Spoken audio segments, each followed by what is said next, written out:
अहो सब प्यासे लोगो, पानी के पास आओ, और जिनके पास रुपए ना हो तुम भी आकर मोल लो और खाओ। परमेश्वर के सुंदर वचन और साबित की शुभकामनाओं के साथ मैं आप सबका हार्दिक स्वागत करती हूँ आज के हमारे साब स्कूल प्रोग्राम में। और परमेश्वर को धन्यवाद देती हूँ कि उसने हमें इतना अच्छा मौका दिया है कि हम ऑनलाइन के माध्यम से परमेश्वर के वचन को अपने अपने घरों पर बैठकर सुन सकते हैं। इसलिए हमें परमेश्वर को धन्यवाद देते रहना चाहिए और हमारे मुख से उसकी स्तुति निरंतर होती रहनी चाहिए। आइए परमेश्वर को उसके आशीषों के लिए धन्यवाद दें, अपनी आंखों को बंद करें और दुआ करें। सारी आशीषों को देने वाले खुदा बाप, शुक्रगुजार हैं पिता परमेश्वर तमाम उन आशीषों के लिए जो आपने हमारी ज़िंदगी में दिया है। धन्यवाद देते हैं पिता परमेश्वर इस समय के लिए जो आज आपने हमारे लिए नियुक्त किया कि हम ऑनलाइन के माध्यम से आपके वचन को दुनिया के कोने कोने तक फैलाने वाले बन सकते हैं। होने दीजिए बाप कि हमारे जीवन से आपकी महिमा हो। हम कोई ऐसे कार्य न करें जिससे आपको दुख पहुँचे, परंतु हमारा हर काम आपकी महिमा के योग्य हो सके। हमें हर एक शैतान के जाल फंदों से बचा के आप अपनी पनाह में रखिए ताकि हमारी सोच विचार से भी आपको दुख ना पहुँचे। साबत के पूरे कार्यक्रम को आपके पवित्र हाथ में सौंपते हैं। प्रभु जी, आपके दास को आपके हाथ में सौंपते हैं। उनके मुख से निकला हुआ हर एक वचन जितने भी सुनने वाले हैं प्रभु जी, सब के लिए आशीष का कारण बन सके। हम उस वचन को केवल सुने ही नहीं परंतु उस पर चलने वाले बने और उसे अपने जीवन में अमल करने वाले बने। सारा महिमा आदर आपको देते हुए ये प्रार्थना आपके प्रिय पुत्र यीशु के नाम से मांगते हैं, आमीन।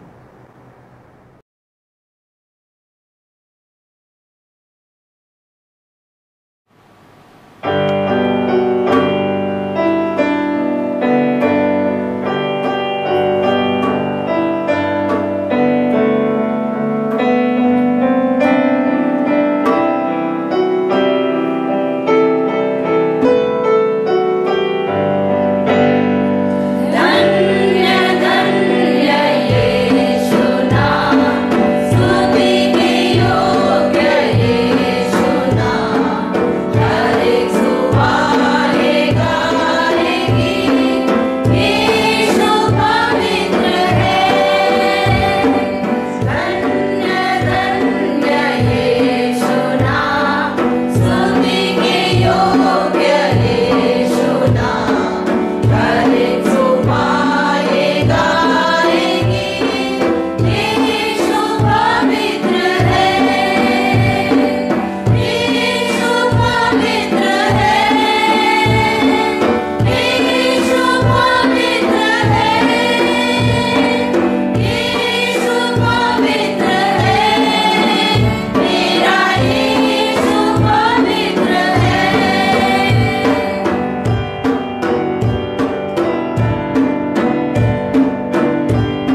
नदी कई लोगों के लिए भोजन और कमाई का एक स्रोत है। यहाँ नदी के तट पर कई समुदाय बसे हुए हैं। यहाँ आपको ग्रह का 1/4 मीठा पानी मिलता है, इसलिए परिवहन के लिए नावें ज़रूरी हैं। यहाँ काफ़ी समुदायों के पास बाइबल या चर्च का कोई ज्ञान नहीं है। पिछले 13वें सैबत के योगदान से एक तैरने वाली कलीसिया यहाँ स्थापित की गई थी, जिससे पादरी और उसका परिवार एक जगह से दूसरी जगह जा सकते हैं।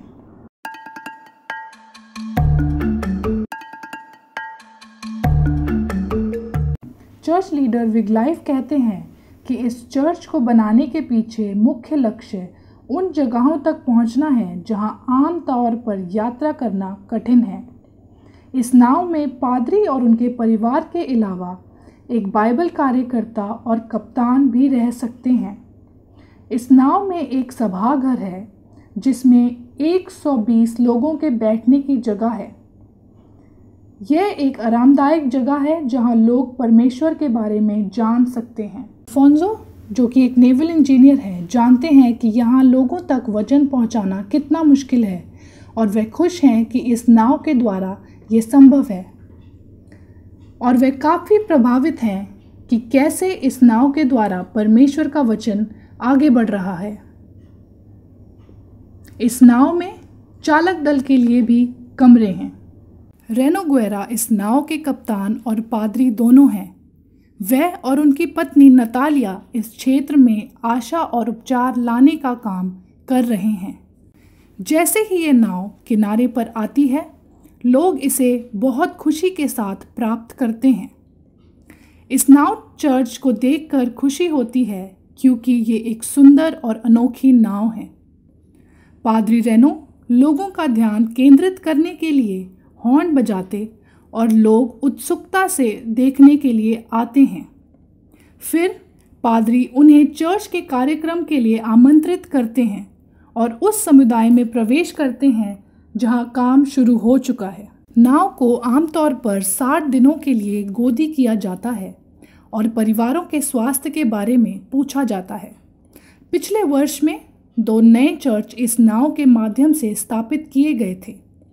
पिछले जून गुटियरेस चर्च मिशनरी कार्यों के परिणाम स्वरूप खोला गया। चर्च लीडर गिलमार बताते हैं कि इनका चर्च वो पहला चर्च है जो तैरने वाली कलीसिया की वजह से खुला है। ये तैरने वाली कलीसिया इस क्षेत्र में मूल गिरजा है जो कि अमेज़न की नदी के तट पर पाई जाती है। सच में अमेज़न में चमत्कार हो रहे हैं।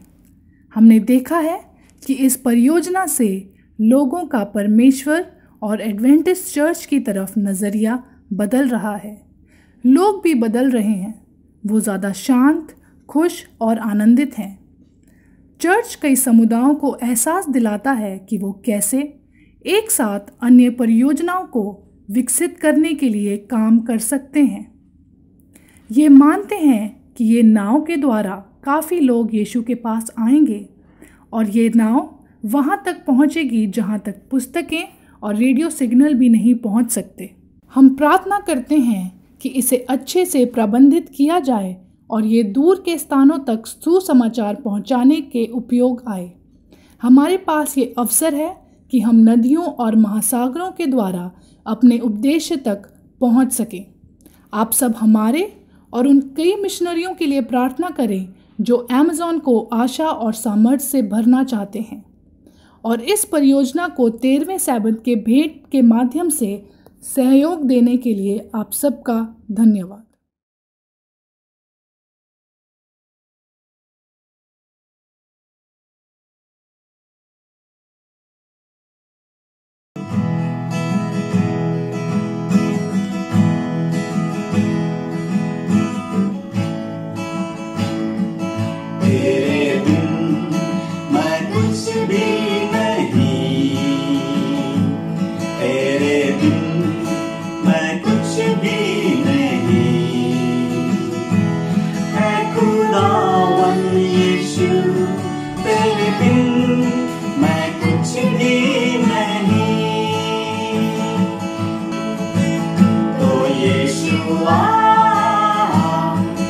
Yeshua,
अपने उठा कर तुझे दूं महिमा।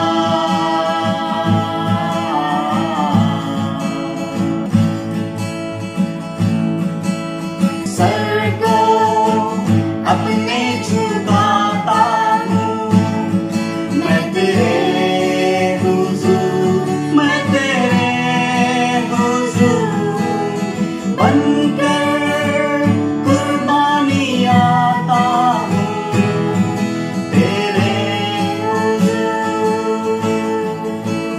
तो यीशुआ, यीशुआ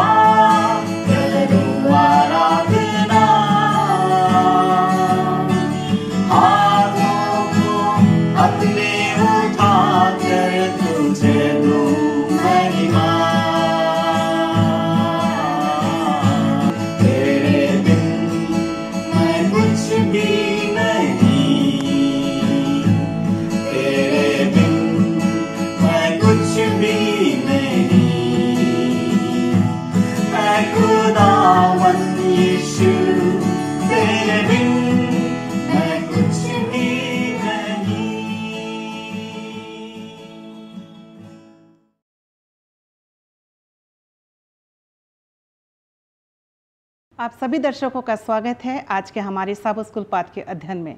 और परमेश्वर पिता का धन्यवाद करना चाहती हूँ इतने अच्छे इंतज़ाम के लिए कि हम ऑनलाइन के माध्यम से परमेश्वर के वचन को लेसन स्टडी के द्वारा, सब स्कूल पाठ के अध्ययन के द्वारा आप तक पहुँचाने वाले बन सकते हैं। इससे पहले कि आज के हम सब स्कूल पाठ के अध्ययन में आगे बढ़ें, मैं मिस्टर राजेश चंद से रिक्वेस्ट करूँगी कि दुआ में हमारी अगुवाई करें। हमारे सर्वशक्तिमान परमेश्वर, हम आपका धन्यवाद करते हैं इस समय के लिए जो आपने हमें दिया है कि हम यहाँ आकर सब स्कूल लेसन का अध्ययन कर सकते हैं। और प्रभु, जब हम इस पाठ का अध्ययन करते हैं तो हमें पवित्र आत्मा का दान दे ताकि हम इस पाठ को अच्छी तरह से समझ सकें और दूसरों तक सही बात हम पहुँचा सकें। हम सबको आपके चरणों में समर्पित करते हैं जैसे कि हम इस पाठ का अध्ययन करते हैं। ये छोटी विनती प्रभु यीशु मसीह के नाम से मांगते हैं, दया से सुना ग्रहण कर, आमीन। आमीन।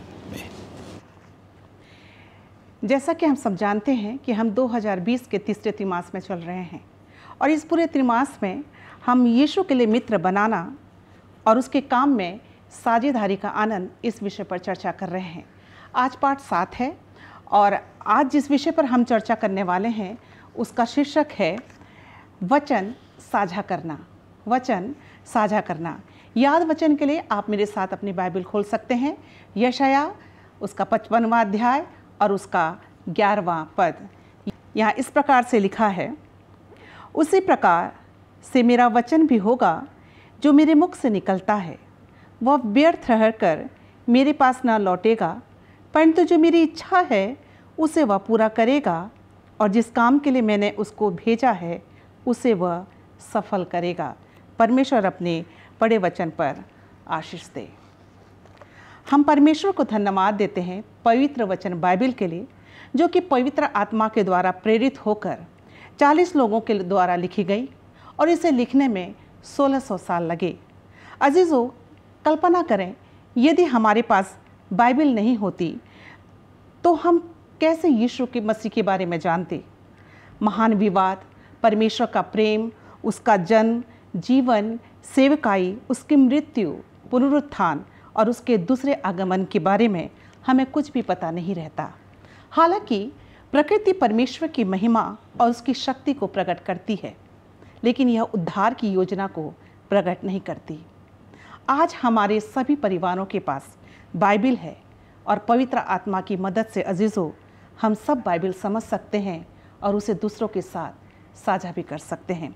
प्रभु यीशु मसीह यूहन्ना 5:39 में कहा, तुम पवित्र शास्त्र में ढूंढते हो, तुम पवित्र शास्त्र में ढूंढते हो क्योंकि समझते हो कि उसमें अनंत जीवन तुम्हें मिलता है, और यह वही है जो मेरी गवाही देता है। अजीज़ों, जो कुछ हमें पवित्र बाइबल से मिला है उसे हमें साझा करने की ज़रूरत है।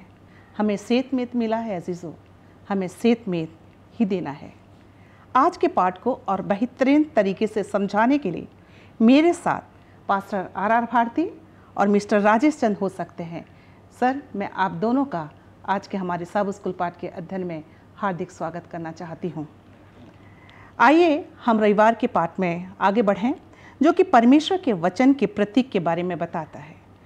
आइए रविवार के पाठ को ध्यान में रखते हुए पास्टर भारती, आपसे मैं जानना चाहती हूँ कि परमेश्वर के वचन की किन चिन्हों से तुलना की गई है।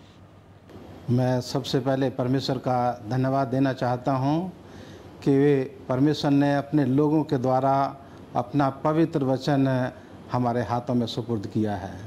और ये बहुत ही सौभाग्य की बात है कि आज हर एक मसीह परिवार में परमेश्वर का वचन पाया जाता है। और जैसे आपने बताया कि परमेश्वर का वचन जो है वो बहुत कई चीज़ों से उसकी तुलना की गई है, और सबसे बड़ी तुलना परमेश्वर के वचन की रोशनी से की गई है, जिसके लिए मैं भजन संहिता और उसका 119 अध्याय 105 आयत, जो बहुत ही खास आयत और बहुत ही लोगों की मनपसंदा आयत है, इसको पढ़ना चाहता हूँ। लिखा है कि तेरा वचन मेरे पाँव के लिए दीपक और मेरे मार्ग के लिए उजियाला है। ये परमेश्वर का वचन अपने आप में ये बताता है कि परमेश्वर का वचन हमारे रास्ते के लिए, हमारे पाँव के लिए दीपक और हमारे रास्ते के लिए उजाले की तरह काम करता है। मुझे 4 लाइनें, एक बहुत हमारे अच्छे हिंदी के कवि हुए हैं मैथिली शरण गुप्त, उनकी 4 लाइनें मैं यहाँ पर सुनाना चाहता हूँ, जिन्होंने परमेश्वर के वचन के बारे में यहाँ लिखा है कि जलाओ दिए पर रहे ध्यान इतना, अंधेरा धरा पर कहीं रह ना जाए, लगे रोशनी की झड़ी झूम ऐसी, निशा की गली में तिमिर रहा भूले, खुले मुक्ति का वो किरण द्वार जगमग, ऊषा जा ना पाए निशा आ ना पाए। ये बहुत ही खूबसूरत लाइन मैथिली शरण गुप्त जी ने लिखी है कि हमें इस दुनिया में दीपक जलाने हैं, रोशनी हमें इस दुनिया में बखेरनी है, और हमें इस बात का ख्याल रखना है कि इस दुनिया के ऊपर कहीं अंधेरा जो है वो रह ना जाए, और कोई भी इंसान अंधेरे में वो रास्ता ना भूले, बल्कि मुक्ति के द्वार की तरफ जो है, जो जगमगाता द्वार है, उसकी तरफ वो बढ़ता चला जाए, और सुबह जो है वो होने ना पाए और रात जो है वो आने ना पाए। ये बहुत ही खूबसूरत लाइन मैथिली शरण गुप्त जी ने लिखी है कि परमेश्वर का वचन इस दुनिया के लोगों के लिए रोशनी की तरह काम करता है, और रोशनी जहाँ पर है वहाँ अंधेरे का नामो निशान नहीं। जहाँ रोशनी होती है वहाँ अंधेरा नहीं होता, और जहाँ अंधेरा होता है, जब वह रोशनी पहुँचती है तो अंधेरा अपना जगह छोड़ करके वहाँ से भाग जाता है। दूसरी चीज़ कि जहाँ रोशनी होती है वहाँ जीवन है, जहाँ रोशनी है वहाँ जीवन है, क्योंकि हमारे जीवन के लिए रोशनी की ज़रूरत है। तो सबसे पहली तुलना और जो सबसे ख़ास है परमेश्वर का वचन, वो बताया गया है कि वो हमारे लिए रोशनी की तरह काम करता है, हमारे रास्ते के लिए वो उजाला है। और आखिर में यहाँ खुदावंद यीशु मसीह कहते हैं कि मैं दुनिया की रोशनी हूँ। जो खुदा के पास आते हैं, जो यीशु के पास आते हैं, वो रोशनी में आ जाते हैं, और वो जब सफ़र करते हैं वो डगमगाते नहीं, बल्कि रोशनी में होकर के अपना सफ़र जो है वो पूरा करते हैं। लेकिन हमारे इस दुनिया में ऐसे बहुत से लोग हैं जो आज अंधेरे में होकर के अपना सफ़र तय कर रहे हैं, और उनके लिए ये संभावना है कि वो जो हैं वो डगमगा जाएं, और रास्ते की ठोकर से, रास्ते के गड्ढे से वो गिरने की उनकी संभावना है। और ऐसे लोगों के लिए परमेश्वर का वचन रोशनी लेकर के हमें उनके पास जाना है। दूसरी चीज़ यहाँ पर बताई गई है कि परमेश्वर का वचन जो है वो आग की तरह है, और आग हमारे जीवन को जला करके जो दोष हैं हमारे जीवन में उनको वो साफ कर देती है। परमेश्वर का वचन जो है वो हथौड़ा है, और जो कठिन, जो सख्त दिल वाले लोग हैं उनके दिलों पर जब वो लगता है तो उसको तोड़ देते हैं, और वो लोग भी खुदा के पास आ जाते हैं। तीसरा चीज़ यहाँ पर बताई गई है कि परमेश्वर का वचन जो है वो बीज की तरह है, और बीज जब ज़मीन में बोया जाता है तो वो जो है दूसरों को जीवन देता है। बहुत से पेड़ जो है उससे पैदा होते हैं, और इस तरह से बीज जो है वो अपना जीवन कुर्बान करके दूसरों को जीवन दे देता है। और आखिर में यह बताया है कि परमेश्वर का वचन जो है वो रोटी है, जो लोग उसको खाते हैं वो संतुष्ट होते हैं और उनको जो है वो भूख नहीं लगती। इसलिए परमेश्वर यहाँ कहता है, यीशु मसीह यूहन्ना की किताब उसके 6 अध्याय उसकी 54 आयत में, कि जो कोई यीशु मसीह के पास आता है और उसके शरीर को वो मांस समझ करके खाता है और उसका लहू पीता है, अनंत जीवन उसका है। यानी कि यहाँ यीशु मसीह जो है कहना चाहते हैं कि जो मेरे पास आता है उसको जीवन की रोटी मिलती है और उससे वो संतुष्ट होता है और उसको अनंत जीवन मिल जाता है। पास्टर भारती, मैं धन्यवाद करना चाहूँगी, बहुत अच्छे विचार थे और सचमुच प्रभु यीशु मसीह का जो वचन है हमारे मार्ग के लिए उजियाला का काम करता है। आइए हम अपने सोमवार के पाठ में जाएंगे, और जैसे कि सोमवार के पाठ में हम देखते हैं कि ईश्वर के वचन की रचनात्मक शक्ति के बारे में बताया गया है यहाँ पे। और सोमवार के पाठ को ध्यान पे रखते हुए मिस्टर राजेश चंद, मैं आपसे जानना चाहती हूँ कि हम परमेश्वर की रचनात्मक शक्ति से क्या समझते हैं? जी, ईश्वर की वचन की रचनात्मक शक्ति का ये मतलब है कि ईश्वर के वचन में रचना करने की, किसी चीज़ को बनाने की क्षमता है या सामर्थ्य है।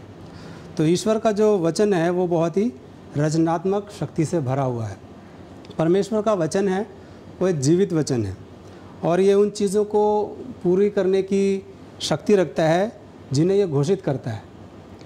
अगर हम मनुष्य को देखें तो मनुष्य वर्तमान में मौजूद चीज़ों पर वो बात कर सकता है, परंतु परमेश्वर का वचन जो है वो भविष्य में होने वाली चीज़ों पर बात करता है और उन्हें समय आने पर पूर्ण भी करता है, कंप्लीट भी करता है। परमेश्वर का वचन जो है वो रचनात्मक है और वो सब कुछ बनाने की शक्ति रखता है। उत्पत्ति 1 में अगर हम देखें तो वहाँ पर परमेश्वर ने कहा, ये कई बार प्रयोग किया गया है, कई बार इसका प्रयोग वहाँ पर होता है। परमेश्वर के शब्दों में इतनी शक्ति है कि जब वह बोलता था तो सूखी भूमि जहाँ होती थी वहाँ पर फूल उग जाते थे और सूखी भूमि में ही फलदार वृक्ष उग जाते थे और जानवर जो है वो आगे निकल कर आते थे। तो परमेश्वर ने न केवल अपने वचन से इस दुनिया को बनाया है, परंतु वो अपने वचन के माध्यम से इस दुनिया को संभालता है और चलाता है। जिस प्रकार की हम देखते हैं कि हमारे सौरमंडल में, हमारे ब्रह्मांड में बहुत सारे ग्रह हैं जो अपनी अपनी जगह पर टिके हुए हैं। हमारी पृथ्वी जो है वो भी एक अपनी धुरी पर हमेशा घूमती रहती है और जितने भी चांद सितारे और जितने भी हेवनली बॉडीज़ हैं वो सब अपने एक नियत समय अनुसार चलती रहती हैं। तो इनको कौन चलाता है? इनको प्रभु यीशु मसीह चलाते हैं, क्योंकि उनके वचन में वो शक्ति है जो कि उसके लिखित शब्दों में है। जब हम परमेश्वर का वचन पढ़ते हैं तो पवित्र आत्मा हमें उस वचन को समझने में मदद करती है और ये वही पवित्र आत्मा है जो कि प्रभु यीशु मसीह के बपतिस्मे के समय उपस्थित थी। ये वही पवित्र आत्मा है जो जब इस सृष्टि का रचा जाना था उस समय उपस्थित थी। जब सृष्टि बन रही थी, प्रभु यीशु मसीह जब उसको बना रहे थे तो पवित्र आत्मा उस समय मौजूद थी। तो वही पवित्र आत्मा जो है वो जब हम परमेश्वर के वचन को दूसरों के साथ साझा करते हैं, उनको बताते हैं और उनका दावा करते हैं, तब ये पवित्र आत्मा जो है वो उपस्थित होती है। इस दुनिया को अस्तित्व में लाने वाली जो रचनात्मक ऊर्जा है वो भी प्रभु यीशु मसीह के वचन में है। उसका वचन शक्ति प्रदान करता है और जीवन को लाता है और परमेश्वर की हर एक आज्ञा जो है वो एक वादा है। परमेश्वर की हर एक आज्ञा एक वादा है और परमेश्वर का वचन जो है वो अनंत जीवन को लाता है। ये प्रकृति को बदल देता है और आत्मा को फिर से बनाता है। चंद साहब, जैसे आपने बताया परमेश्वर का वचन जीवित है, परमेश्वर के वचन में जीवन है, क्योंकि परमेश्वर ने जब भी ये वचन का प्रयोग किया तो वहाँ जीवन जो है वो पैदा हो गया। तो परमेश्वर का वचन जीवन है और जीवन देने की शक्ति उसके अंदर पाई जाती है। बहुत ही अच्छे विचार थे मिस्टर राजेश चंद, मैं आपका धन्यवाद करती हूँ। और आइए हम अपने मंगलवार के पाठ में जाएंगे, जो कि मंगलवार का पाठ परमेश्वर के वचन का अध्ययन करने के लाभ।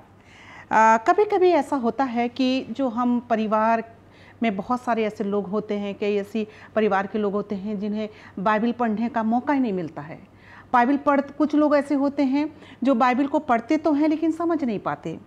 पास्टर भारती, मैं आपसे जानना चाहती हूँ कि पवित्र शास्त्र के पढ़ने के क्या क्या फ़ायदे बताए गए हैं।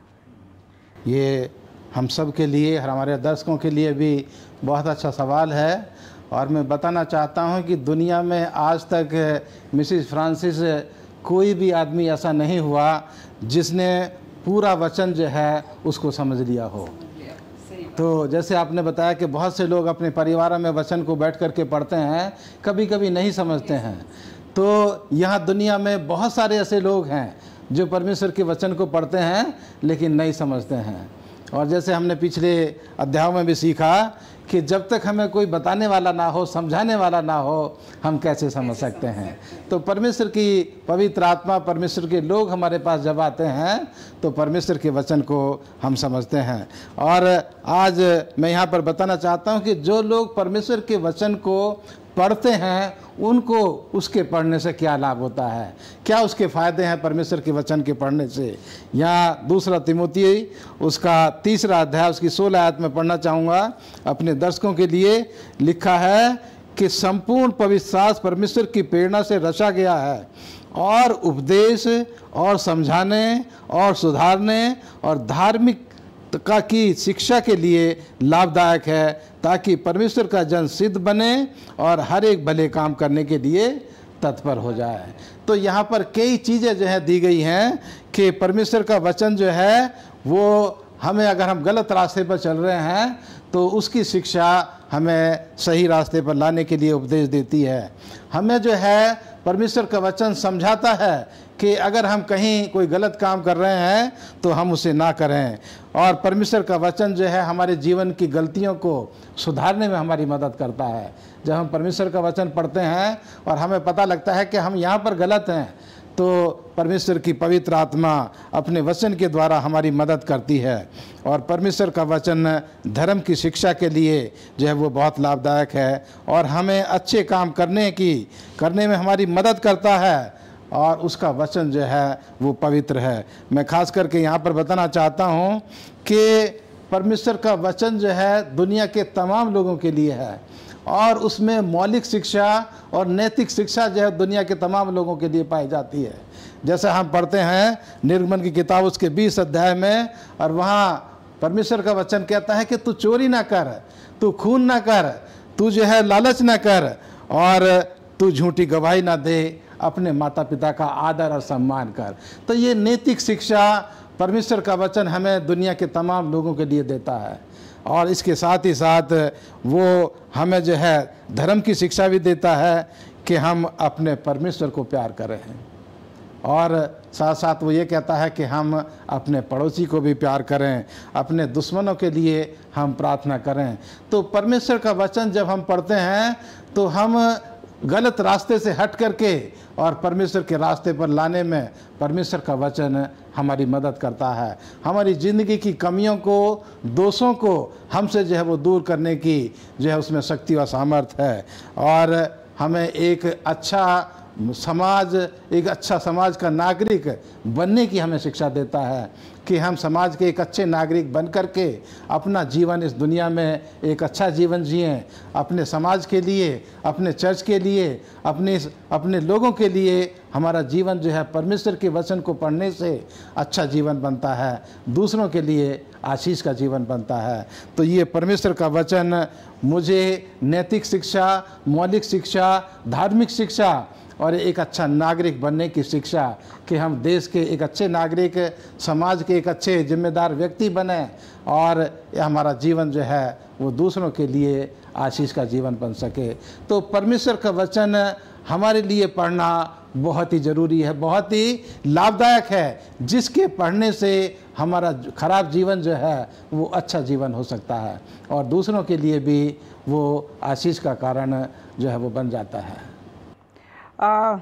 धन्यवाद देना चाहूँगी पास्टर भारती, बहुत अच्छे विचार थे और ज़रूरी है हमें परमेश्वर के जो वचन है बाइबल हमें निरंतर पढ़ना है।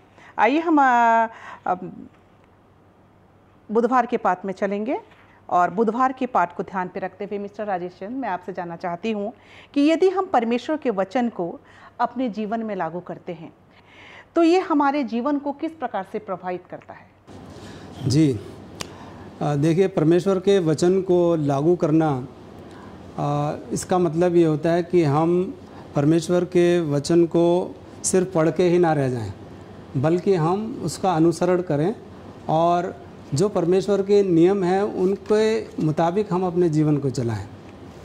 तो जब हम परमेश्वर के वचन को पढ़ते हैं और उसका अनुसरण करते हैं तब हमारा जीवन जो है वो बदल जाता है।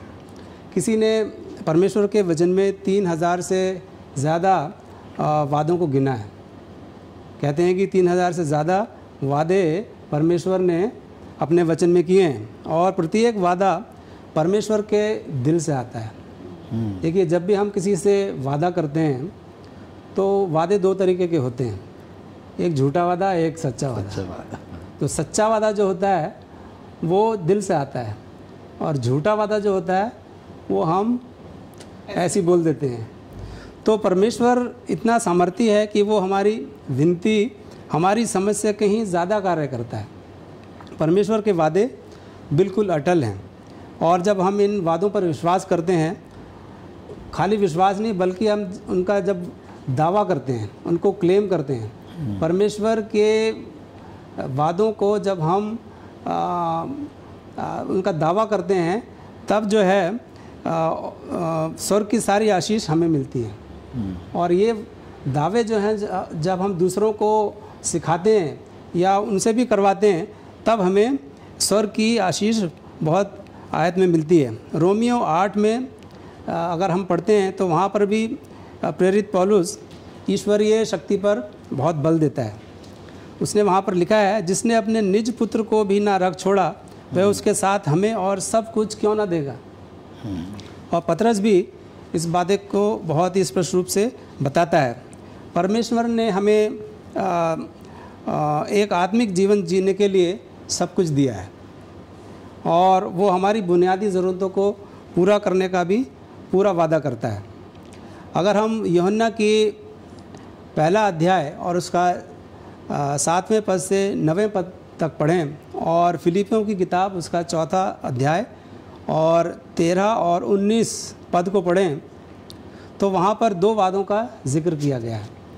हालांकि ये वादे जो हैं वो बिल्कुल अलग हैं एक दूसरे से और हमें परमेश्वर के चरित्र के बारे में बहुत कुछ सिखाते हैं और ये वादे जो हैं परमेश्वर के वो हमारे जीवन को प्रभावित करते हैं। ये वादे परमेश्वर के पूरे चरित्र को प्रकट करते हैं और हमें ये आश्वासन देते हैं कि परमेश्वर जो है वो हमारी पूर्ण देखभाल करेगा।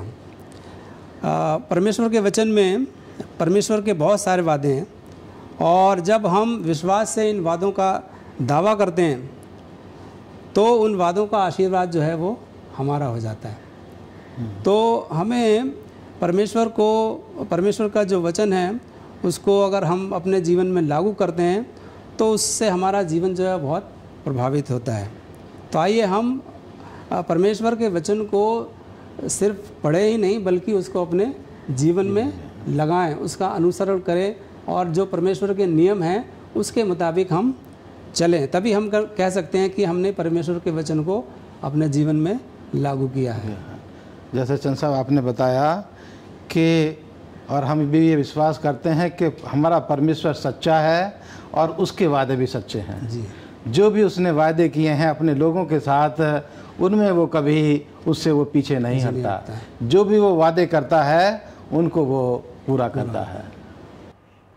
थैंक यू मिस्टर राजेश चंद, अच्छे विचारों के लिए। और अजीज़ों, मैं आपको बताना चाहती हूँ कि हम परमेश्वर के वचन को केवल सुनने वाले ही नहीं, वरन उस पर चलने वाले ही बने। आइए हम गुरुवार के पाठ में जाएंगे। और पास्टर भारती, मैं आपसे जानना चाहती हूँ कि परमेश्वर के वचन को हम क्यों साझा करें? ये हम तमाम मसीह लोगों के लिए अच्छा सवाल है कि हम परमेश्वर के वचन को दूसरों के साथ क्यों बांटें।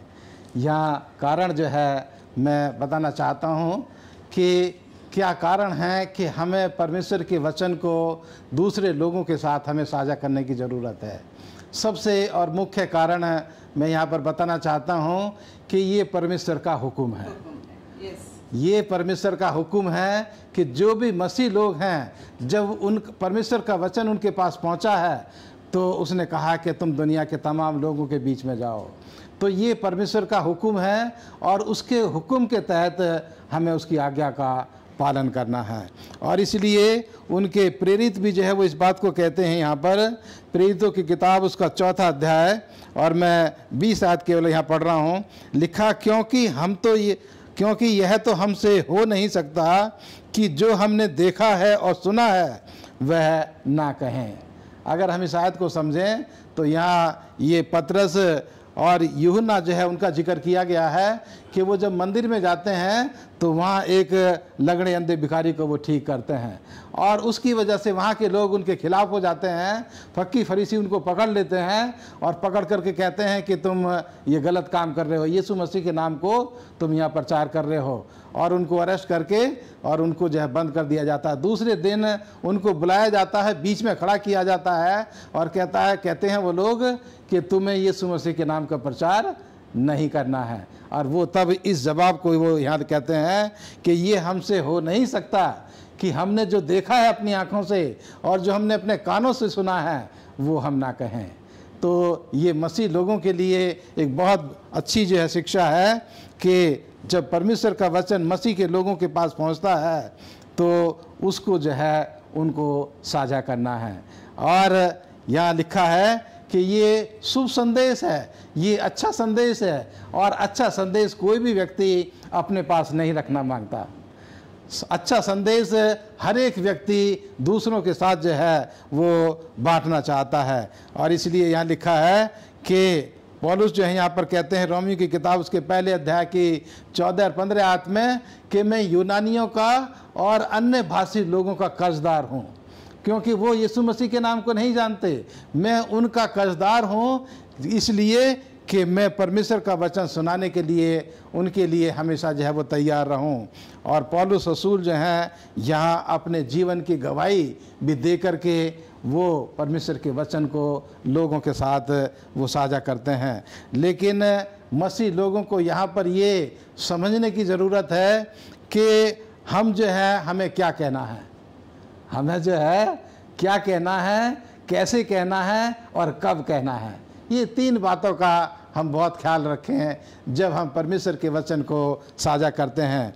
और हम जो है परिस्थिति को देख करके लोगों के साथ बातचीत करें। यशायाह की किताब उसके 50 अध्याय की 4 आयत में लिखा है कि परमेश्वर ने हमें जो है बोलने के लिए जीभ दी है, परमेश्वर का वचन साझा करने के लिए हमें जीभ दी है, लेकिन ये हमारे ऊपर निर्भर करता है कि हम उस जीभ का किस तरह से इस्तेमाल करें।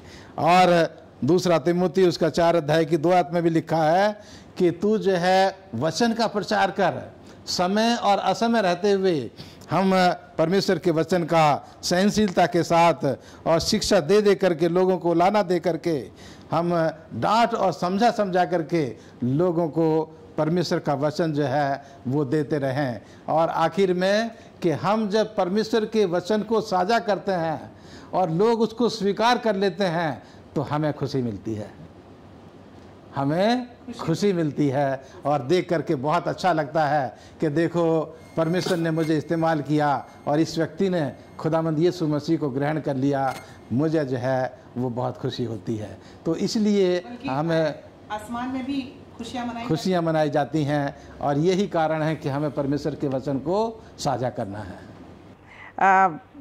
धन्यवाद देना चाहती हूँ पास्टर भारती, बहुत ही अच्छे विचार थे। परमेश्वर के वचन को साझा करने में हमें आगे रहना चाहिए। परमेश्वर ने यदि हमारे जीवन में कुछ किया है तो उसे हमें दूसरों को बताना जरूरी है। आइए हम फ्राइडे के पार्ट में जाएंगे, शुक्रवार के पार्ट में, और शुक्रवार के पार्ट को ध्यान पे रखते हुए मिस्टर राजेश चंद, मैं आपसे जानना चाहती हूँ कि हम दूसरों के लिए एक बेहतर गवाह कैसे बन सकते हैं? जी, इससे पहले कि मैं इस सवाल का जवाब दूं, जो अभी पास्टर भारती ने हमें बताया कि हमें परमेश्वर का वचन जो है वो क्यों साझा करना चाहिए, क्यों बताना चाहिए दूसरों को, तो मैं इस पर भी एक टिप्पणी करना चाहता हूँ कि परमेश्वर ने ये हमें महान कार्य दिया है। क्योंकि उसने अपने वचन में कहा है कि आप सबको सुसमाचार सुनाओ, बाहर जाओ और दूसरों को सुसमाचार सुनाओ। तो हमें परमेश्वर के वचन को पढ़ के और दूसरों को सुनाना है। ये सुसमाचार जो है वो हमें दूसरों तक पहुंचाना है, दूसरों तक को साझा करना है। तो शुक्रवार के पार्ट में हम देखते हैं कि एलन जी वाइट, जो हमारी एक बहुत महान भविष्यवक्ता हुई हैं, प्रॉफिटेस हुई हैं, उन्होंने एक किताब लिखी है ए knowledge of God, A knowledge of God, और दूसरी किताब द स्टेप्स टू क्राइस्ट। उसमें ये बताती हैं कि परमेश्वर हमारे चारों ओर हमारे दिलों पर काम कर रहा है। परमेश्वर जो है हमारे चारों तरफ से हमारे दिलों पर वो कार्य कर रहा है। और यदि हम ये महसूस करते हैं कि परमेश्वर पहले से ही काम कर रहा है, तो हम नियमित रूप से दूसरों के साथ उसका वचन साझा करने का प्रयास करेंगे। यदि हम जानते हैं कि परमेश्वर जो है वो हमारे दिलों में काम कर रहा है, तो हम परमेश्वर का वचन दूसरों के साथ साझा करने का प्रयास करेंगे। जैसे ही परमेश्वर हृदय की मिट्टी को तैयार करता है, हमारे पास सुसमाचार का बीज बोने का अवसर होता है। जिस प्रकार से परमेश्वर किसी मनुष्य के, किसी व्यक्ति के हृदय को तैयार करता है, तो हमारे पास वो अवसर होता है कि हम उस सुसमाचार के बीज को उस तैयार मिट्टी में बोएं। और पवित्र आत्मा ने जिस प्रकार से निकोडेमस की कहानी हम जानते हैं, और कुएं के पास जो महिला जिसने प्रभु यीशु मसीह को पानी पिलाया था, और क्रूस पे लटका हुआ वो चोर, और बहुत सारे कई एक उदाहरण हैं जो कि यीशु से मिलने से पूर्व वचन प्राप्त करने के लिए उनको तैयार किया गया था। तो ये पवित्र आत्मा ही थी जो पहले से ही इन लोगों के हृदय पर काम कर रही थी। इससे पहले कि वो परमेश्वर के वचन को जाने, पवित्र आत्मा जो है पहले से ही उनके हृदय पर काम करने लगी थी। उनके हृदय को मसीह का संदेश प्राप्त करने के लिए तैयार किया जा रहा था। और हमें लोगों से ये पूछने में हिचकिचाहट हो सकती है कि क्या हम उनके लिए प्रार्थना करें, या क्या हम उनको कोई साहित्य की कोई प्रति हम उनको दें, या प्रभु के वादे को या बाइबल की बातों को हम उनको बता सकें। तो हमें कुछ हिचकिचाहट हो सकती है। जब हम किसी और के साथ अपने विश्वास को साझा करने के लिए प्रभावित महसूस करते हैं अपने आप को, तो हमें ये जान लेना चाहिए कि पवित्र आत्मा पहले से ही उस व्यक्ति को प्रभावित कर चुकी है। तो ये बहुत ही ज़रूरी बात है, और हमें इसके ऊपर बहुत ध्यान देना चाहिए कि जब हम प्रभावित होते हैं किसी को प्रभु यीशु मसीह का संदेश सुनाने के लिए, तो ये परमेश्वर की तरफ से हमें एक काम सौंपा जाता है। क्योंकि पवित्र आत्मा जो है पहले से ही उस व्यक्ति के दिल को तैयार करती है, ताकि हम जब उसको बताएं तो वो उसको ग्रहण कर सके। बिल्कुल, बहुत अच्छा आपने बताया चंद साहब। लेकिन मैं यहाँ जोड़ना चाहता हूँ आपके में कि हम जब किसको परमेश्वर का वचन सुनाने के लिए जाते हैं, तो आपने बताया कि पवित्र आत्मा पहले से ही उनके दिलों को तैयार करती है। लेकिन साथ ही साथ हम जब परमेश्वर का वचन साझा करके उस आदमी के पास से वापस आ जाते हैं, उसके बाद भी परमेश्वर की पवित्र आत्मा उसके साथ काम करती रहती है। जी बिल्कुल, बहुत ही अच्छे विचार थे मिस्टर राजेश चंद।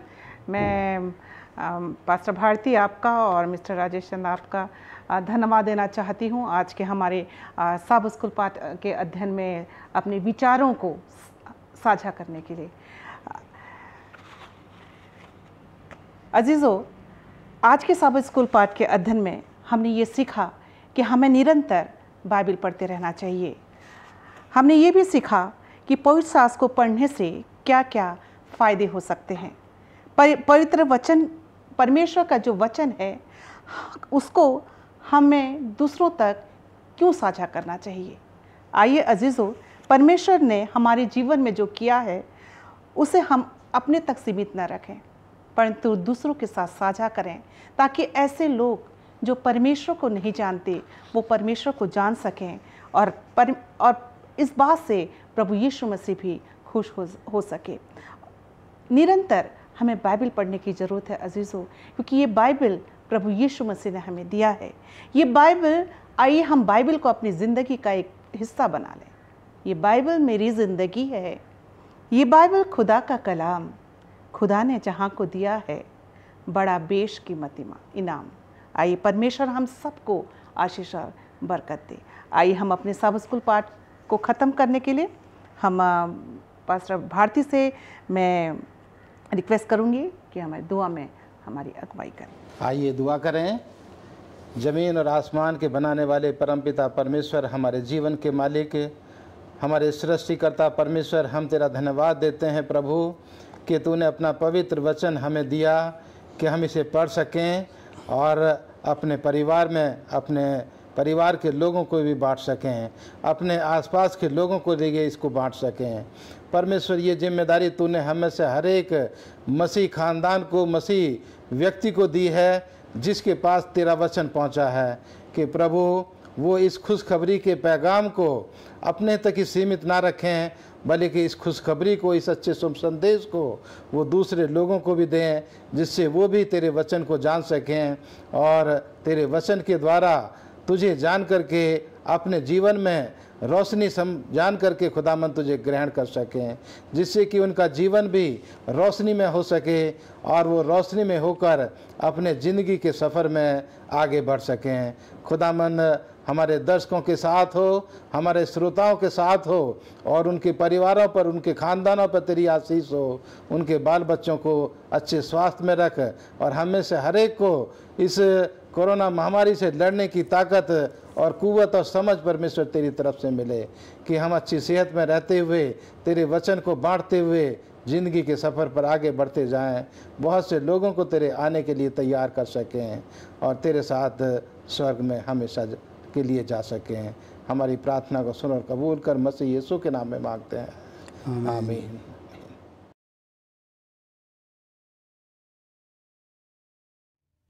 प्रभु यीशु मसीह के नाम में आज की डिवाइन सर्विस में आपको स्वागत करते हैं। प्रभु यीशु मसीह के नाम से प्रभु ने जो हमें ये मौका दिया है कि उसके सन्मुख आके हम आज मध्य यूपी रीजन के लिए प्रार्थना कर सकेंगे। हमारे बीच में जो प्रार्थना के विषय रखा गया, मध्य यूपी रीजन के लिए हम प्रार्थना करें, और जो प्रार्थना के विषय है ऑनलाइन सेवकाई के लिए दुआ में याद करें, कानपुर में आगामी सेवकाई के लिए प्रार्थना करें, कलीसिया और CUPR में 20 कंपनियों की आत्मिक जागृति और सुधार के लिए प्रार्थना करें, सुसमाचार से वंचित जिलों में सेवकाई के लिए और सेवक गणों के लिए प्रार्थना करें, विश्वासियों के नौकरी एवं जीविका के लिए दुआ में याद करें, झांसी और रायबरेली में कलीसिया भवन के लिए ज़मीन खरीदने के लिए प्रार्थना करें। और दूसरे हमारे बीच में जो अनुरोध है, कोविड-19 का इलाज कर रहे सभी लोगों के लिए प्रार्थना करें। हमारे कलीसिया के सदस्यों, व्यवसायों, संस्थानों और क्षेत्रों पर वित्तीय प्रभाव जो कोविड-19 के कारण हुआ है, उनके लिए प्रार्थना करें। संपूर्ण NIU में ऑनलाइन सेवकाई के लिए प्रार्थना में याद करें। हमारे कलीसिया में जागृति और सुधार के लिए प्रार्थना करें। NIU में एडवेंटिस्ट स्कूल छात्रों के प्रवेश और ऑनलाइन कक्षाओं के संचालन के संबंध में चुनौतियां का सामना कर रहे हैं, उनके लिए प्रार्थना करें। एडवेंटिस्ट अस्पताल में डॉक्टर, नर्स और कर्मचारी जो कोविड-19 रोगियों की देखभाल कर रहे हैं, उनके लिए दुआ करें। आइए हम खुदावंद की उसके मौजूदगी में आएँ, अपने आँखों को बंद करें। जिंदा मेहरबान खुदावंद और हमारे खुदा, शुक्रिया अदा करते हैं आज के इस वक्त के लिए। जो तूने हमें आज के दिन दिखाया कि हम बड़ी नम्रता के साथ आसमानी खुदा आपके कदमों के नीचे आ सके और आज ये दुआ कर सके। जो हम खुदाबंद दुआ करते हैं कि तमाम जो हमारे वर्कर्स हैं जो बड़ी कठिनाइयों में प्रभु आज की इस महामारी के दौरान वो बड़े विश्वास के साथ जो तेरे सेवा करते हैं, उनके लिए दुआ करते हैं, उनके परिवार के लिए दुआ करते हैं, उनकी सेवकाई के लिए दुआ करते हैं। आप उनके साथ हो मेरे खुदाबंद। पूरे नॉर्दर्न इंडिया यूनियन के लिए प्रार्थना करते हैं, हमारे प्रत्येक रीजन के लिए प्रार्थना करते हैं मेरे खुदाबंद।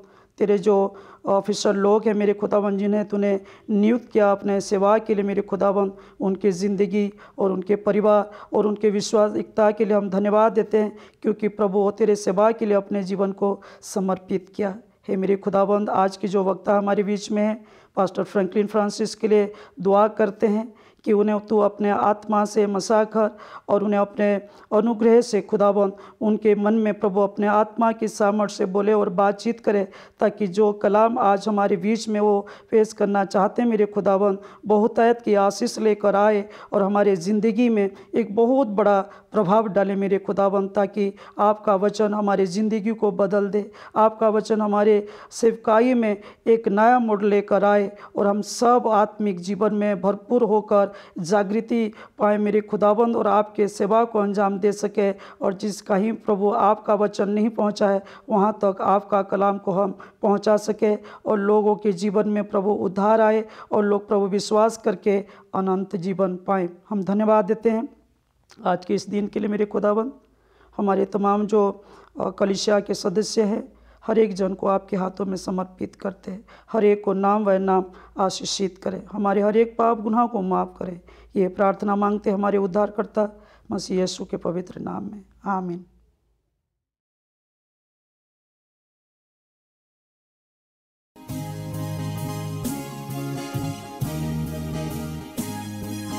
यीशु तेरे करीब आने से जिंदगी मेरी बदल गई।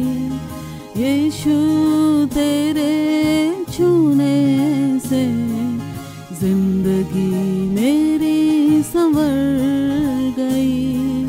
तूने मुझे है बचाया, तूने मुझे सहलाया, तूने मुझे है बचाया, तूने मुझे सहलाया। मैं धन्यवाद करती रहूंगी, यीशु धन्यवाद करती रहूंगी। मैं धन्यवाद करती रहूंगी, यीशु धन्यवाद करती रहूंगी।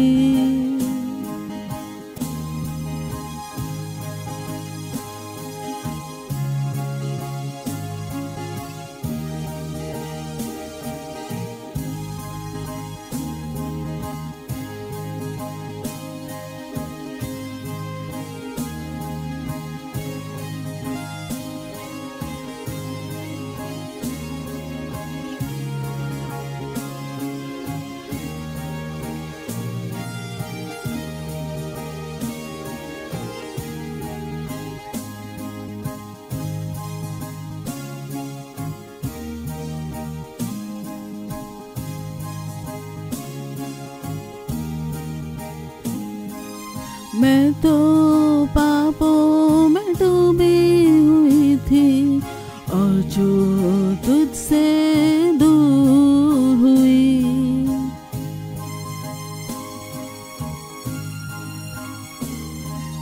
मैं तो पापों में डूबी हुई थी और जो तुझसे दूर हुई। तूने मुझे है छुड़ाया, अपनी राह पर चलाया। तूने मुझे है छुड़ाया, अपनी राह पर चलाया। मैं धन्यवाद करती रहूंगी, यीशु धन्यवाद करती रहूंगी।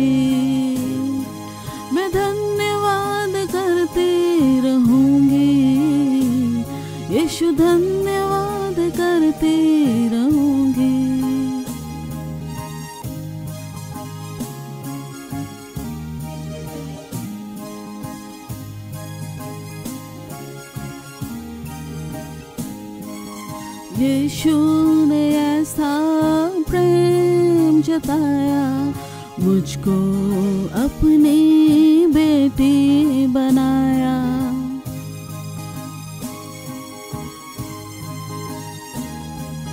यीशु ने ऐसा प्रेम जताया, मुझको अपनी बेटी बनाया।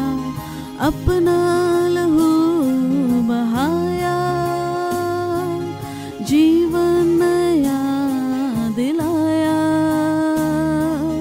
अपना लहू बहाया, जीवन नया दिलाया। मैं धन्यवाद करती रहूंगी, यीशु धन्यवाद करती रहूंगी। मैं धन्यवाद करती रहूंगी, यीशु धन्यवाद करती रहूंगी।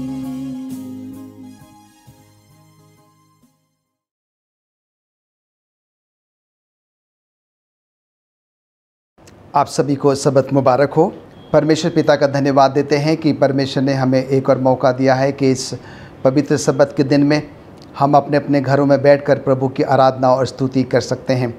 परमेश्वर का हम इस बात के लिए भी धन्यवाद देते हैं कि परमेश्वर ने अब तक हम सबों को महफूज रखा है। आइए हम इससे पहले कि आज के संदेश में जाएं, अपनी आंखों को बंद करेंगे और परमेश्वर से प्रार्थना करेंगे। स्वर्गीय पिता परमेश्वर, एक बार फिर मैं आपका धन्यवाद देता हूं कि आपने मुझे आज के संदेश के लिए चुना। प्रभु, जो कुछ भी मैं बोलूं मैं नहीं, पर मेरे द्वारा आपके पवित्र आत्मा बोले और आज का वचन प्रभु हम सबों के लिए एक उन्नति का कारण बने। प्रभु यीशु मसीह के नाम से मांगते हैं, आमीन। आज हम सबों के लिए जो है बड़ी दुगनी खुशी का दिन है। सबसे पहली बात तो यह है कि आज परमेश्वर का ये पवित्र सबत है जो कि हमें परमेश्वर की सृष्टि के बारे में याद दिलाता है। और दूसरी खुशी इस बात की है कि आज हम सब जो है अपना 74वां स्वतंत्रता दिवस जो है वो मना रहे हैं। हम सबको याद है कि आज ही के दिन 15 अगस्त 1947 को जो है हमारा देश स्वतंत्र हुआ था। अंग्रेज़ों की गुलामी से जो है हमने जो है अपने आप को स्वतंत्र किया था।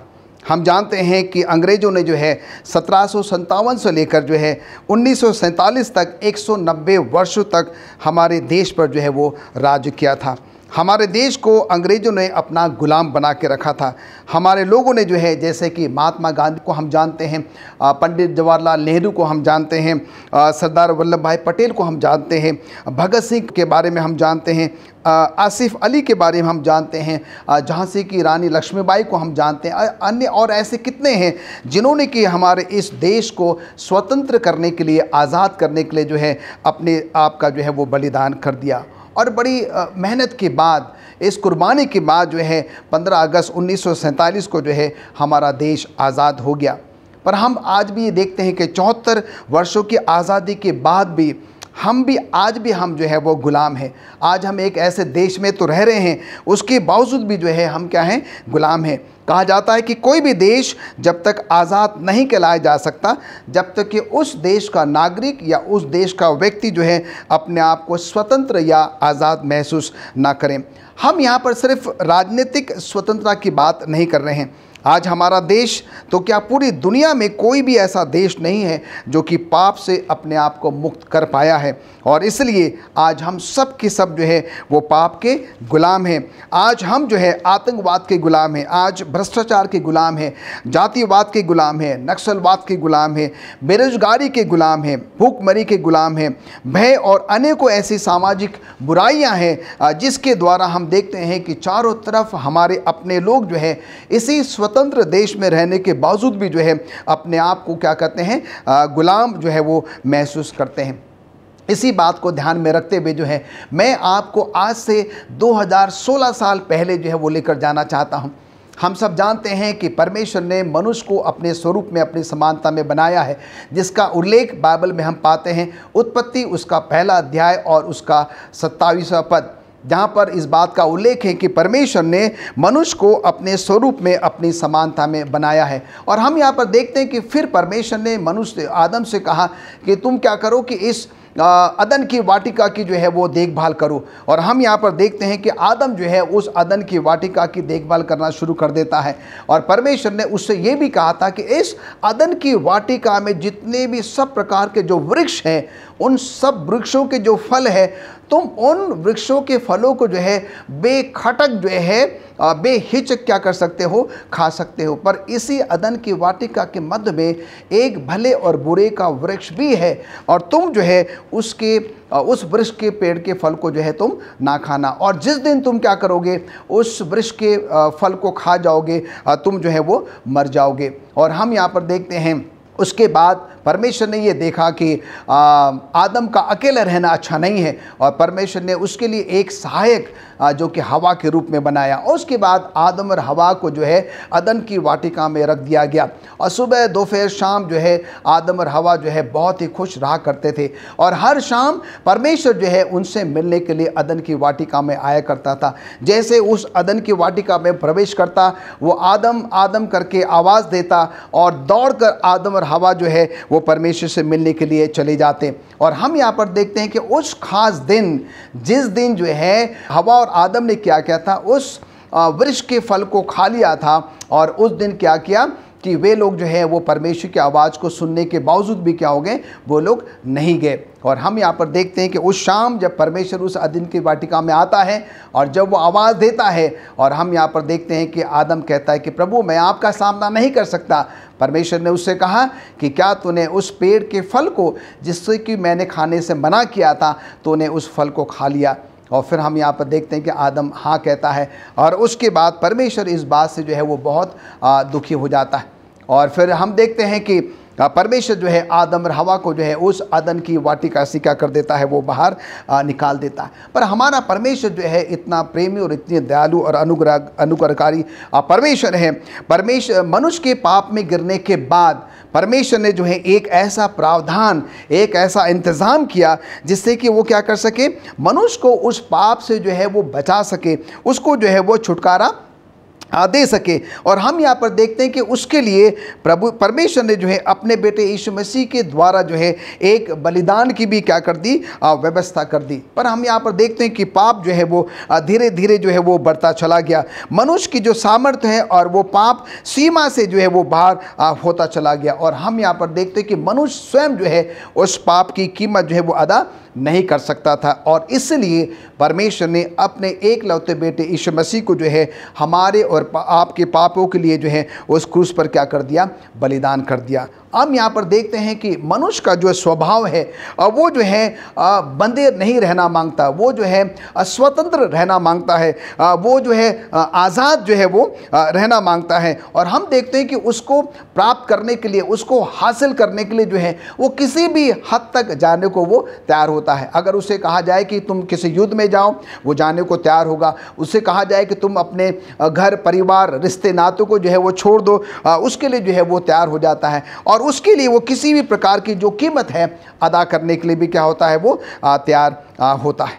आज के परिवेश में हम यहाँ पर देखते हैं कि हर एक देश, हर एक राज्य, हर एक शहर जो है वो उस गुलामी में जो है वो जकड़ा हुआ है। और हम यहाँ पर देखते हैं कि परमेश्वर जो है हम सबों को उस गुलामी से जो है निकालना मांगता है, हमें वो स्वतंत्र करना मांगता है, वो हमें आज़ाद जो है वो करना मांगता है। जैसे कि मैंने पहले आपको बताया कि कोई भी देश जब तक कि जो है अपने आप को वो आज़ाद या स्वतंत्र नहीं कहला सकता, जब तक कि उस देश का नागरिक, उस देश का व्यक्ति जो है अपने आप को स्वतंत्र या आज़ाद महसूस ना करें। और आज की सुबह जो है हम 3 ऐसे आज़ादी के बारे में क्या करेंगे, बात करेंगे, जो कि हम सबों के लिए जो है वो बहुत ही ज़रूरी है। और हम यहाँ पर देखते हैं कि जब हम इन 3 स्वतंत्रता या आज़ादी की हम जब बात करेंगे, जिसके द्वारा परमेश्वर मुझे और आपको जो है हमेशा हमेशा के लिए जो है इस गुलामी से क्या करना मांगता है, स्वतंत्र करना मांगता है। सबसे पहली जो है स्वतंत्रता है, जिसके बारे में प्रभु यीशु मसीह कहता है कि वो शारीरिक स्वतंत्रता है। और हम यहाँ पर देखते हैं कि स्वतंत्रता का जो अर्थ है या मतलब है, ये नहीं होता है कि जैसा कि आप चाहे, जैसा कि मैं चाहे, जहाँ चाहे जैसे भी हम काम कर सकते हैं।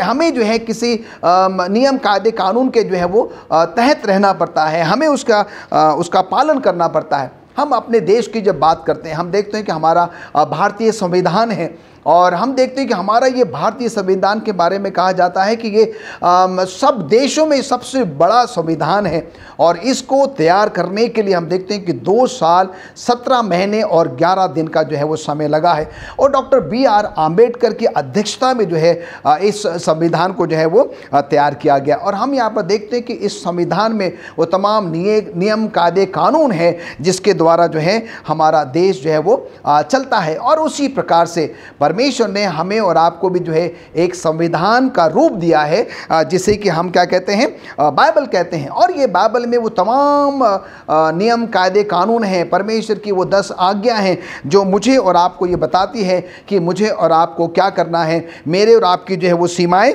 क्या है। अगर मैं और आप उन सीमाओं को लांघते हैं, उसका उल्लंघन करते हैं, उसको हम तोड़ते हैं, तो हमारा जो है वो प्रतिफल क्या होगा, उसकी हमें क्या सज़ा मिलेगी। और इसके साथ ही साथ आज के परिवेश में मनुष्य जो है वो इस बात को लेकर बड़ा ही चिंतित और परेशान रहता है कि मैं जो है मेरा कल क्या होगा, मेरे परिवार का क्या होगा, मेरे लोगों का जो है वो क्या होगा, और इसीलिए वो हमेशा चिंता में पड़ा रहता है। और इस बात को ध्यान में रखते हुए परमेश्वर का वचन यहाँ पर इस प्रकार से लिखता है कि इसलिए मैं तुमसे कहता हूँ कि अपने प्राण के लिए ये चिंता ना करना कि हम क्या खाएंगे, क्या पिएंगे, और ना अपने शरीर के लिए कि क्या पहनेंगे। क्या प्राण भोजन से और शरीर वस्त्र से बढ़कर नहीं?